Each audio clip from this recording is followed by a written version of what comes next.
Bonjour les amis, nous sommes dimanche, nous retrouvons donc l'évangile de Matthieu, cette fois-ci au chapitre 5, les versets 13 à 16. Vous êtes le sel de la terre.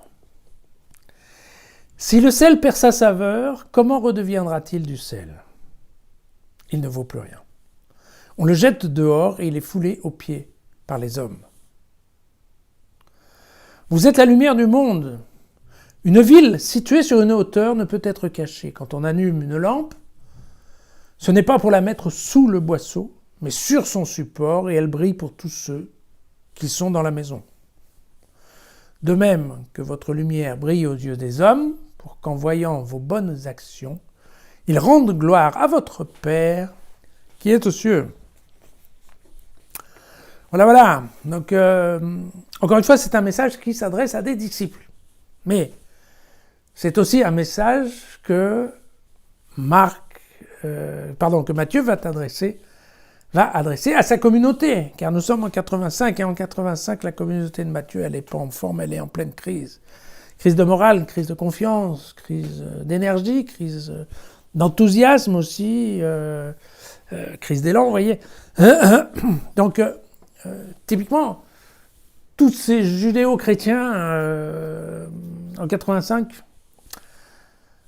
ils passent un mauvais moment, une mauvaise période. Ils ont été rejetés par leurs ex-copains juifs ou leur famille juive, vous voyez. Donc, bref, ça va pas fort.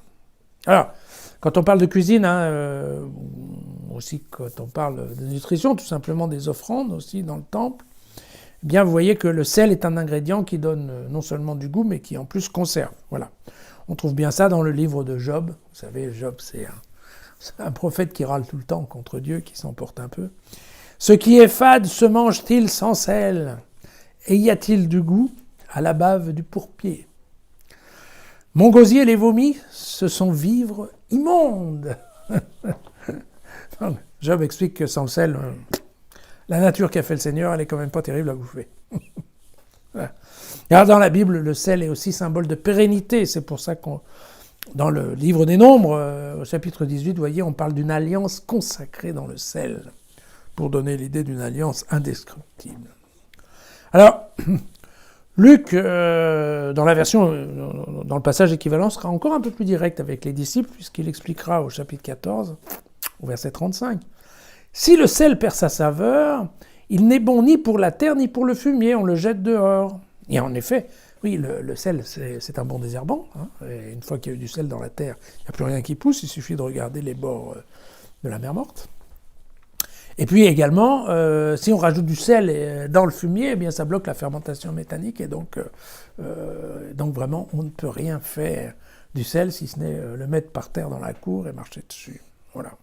Et donc, c'est effectivement ce que Luc promet aux disciples qui auraient oublié d'être la lumière du monde. Alors, dans la Bible, évidemment, la lumière, c'est la Torah.